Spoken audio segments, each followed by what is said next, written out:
민수기 5장. 주님께서 모세에게 이르셨다. 너는 이스라엘 자손들에게 명령하여 악성 피부병 환자와 구름을 흘리는 사람과 죽음에 닿아 부정하게 된 사람을 모두 진영 밖으로 내보내게 하여라. 너희는 남자 여자 가릴 것 없이 내보내야 한다. 그들을 진영 밖으로 내보내어 내가 이스라엘 자손들 가운데 머무르는 진영을 그들이 부정하게 만들지 않도록 해야 한다. 이스라엘 자손들은 이렇게 하여 그들을 진영 밖으로 내보냈다. 이스라엘 자손들은 주님께서 모세에게 이르신 대로 하였다. 주님께서 모세에게 이르셨다. 너는 이스라엘 자손들에게 일러라. 남자든 여자든 남에게 어떤 잘못을 저질러 주님을 배신할 경우 그 자는 죄인이 된다.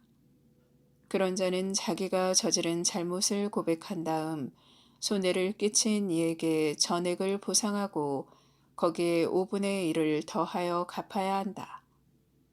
그러나 그 피해자에게 대신 보상을 받을 근친이 없으면 속죄 예식에 쓰는 속죄 수량은 물론이고 그 보상도 주님에게 돌아가 사제의 몫이 된다. 이스라엘 자손들이 사제에게 가져오는 모든 거룩한 예물 가운데 흔들어 바치는 것은 모두 사제의 것이 된다. 각자의 거룩한 예물은 자기 것이 되지만 누가 사제에게 준 것은 사제의 것이 된다. 주님께서 모세에게 이르셨다. 이스라엘 자손들에게 일러라. 그들에게 이렇게 말하여라. 어떤 사람의 아내가 빗나가 남편을 배신하고 다른 남자와 동침하였는데 그 여자가 제 몸을 더럽힌 사실이 남편 눈에 드러나지 않고 감추어진 채 증인도 없고 현장에서 붙들리지도 않았을 경우 남편이 질투심에 사로잡혀 실제로 몸을 더럽힌 아내를 의심하게 되거나 또는 질투심에 사로잡혀 몸을 더럽히지 않았는데도 아내를 의심하게 되면 그 남편은 자기 아내를 사제에게 데리고 와야 한다. 아울러 아내 몫으로 보릿가루 10분의 1 에파를 예물로 가져와야 한다. 그 예물에는 기름을 따라서도 안 되고 유향을 얹어서도 안 된다. 그것은 질투의 곡식 제물이며 죄를 상기시키는 기억의 곡식 제물이기 때문이다. 사제는 그 여자를 가까이 오게 하여 주님 앞에 세운다. 그런 다음에 사제는 거룩한 물을 옹기 그릇에 떠놓고 성막 바닥에 있는 흙먼지를 긁어 그 물에 탄다. 사제는 그 여자를 주님 앞에 세운 채 그 여자의 머리를 풀고 기억의 곡식제물, 곧 질투의 곡식제물을 그 여자의 두 손바닥에 얹어 놓는다. 사제 자신은 저주를 부르는 쓴 물을 손에 들고 이렇게 말하며 그 여자를 맹세하게 한다. 다른 남자가 그대와 동침한 적이 없고 그대가 남편 밑에 있으면서 빗나가 몸을 더럽힌 일이 없으면 저주를 부르는 이 쓴 물이 그대에게 해를 끼치지 않을 것이다. 그러나 그대가 남편 밑에 있으면서 빗나가 몸을 더럽혔거나 남편 아닌 다른 남자가 그대와 동침한 적이 있으면 이때 사제는 그 여자에게 저주의 맹세를 하게 하면서 이렇게 말한다. 주님께서 그대의 허벅지를 떨어져 나가게 하시고 그대의 배를 부풀어 오르게 하시어 그대의 백성 가운데에서 그대를 저주와 맹세의 본보기로 만드실 것이다.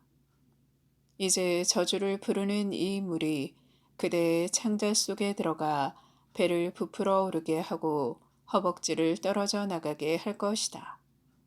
그러면 그 여자는 아멘 아멘 하고 대답해야 한다. 사제는 이 저주를 글로 써서 그 쓴 물에 씻는다. 저주를 부르는 쓴 물을 그 여자에게 마시게 하면 저주를 부르는 그 물이 몸 안에 들어가 쓰라리게 하는 것이다. 사제는 그 여자의 손에서 질투의 곡식제물을 받아 주님 앞에 흔들어 바치고 제단으로 가져온다. 사제는 그 곡식제물을 한 손 가득 퍼내어 그것을 기념제물로 제단 위에서 살라 연기로 바친다. 그런 다음에 그 물을 여자에게 마시게 한다. 그 물을 여자에게 마시게 하였을 때 그 여자가 몸을 더럽히고 자기 남편을 배신하였으면 저주를 부르는 그 물이 몸 안에 들어가 쓰라리게 할 것이다. 그 여자의 배를 부풀어 오르게 하고 그 여자의 허벅지를 떨어져 나가게 할 것이다. 그리하여 그 여자는 자기 백성 가운데에서 저주의 본보기가 될 것이다. 그러나 그 여자가 몸을 더럽힌 일이 없이 깨끗하면 해를 입지 않고 자식도 낳을 수 있을 것이다. 이것이 질투에 관한 법이니 여자가 남편 밑에 있으면서 빗나가 몸을 더럽혔거나 남편이 질투심에 사로잡혀 자기 아내를 의심하게 되면 그 여자를 주님 앞에 세우고 사제는 이 법을 모두 그 여자에게 적용해야 한다. 그러면 남편은 죄를 면하고 아내는 자기 죄값을 지게 된다.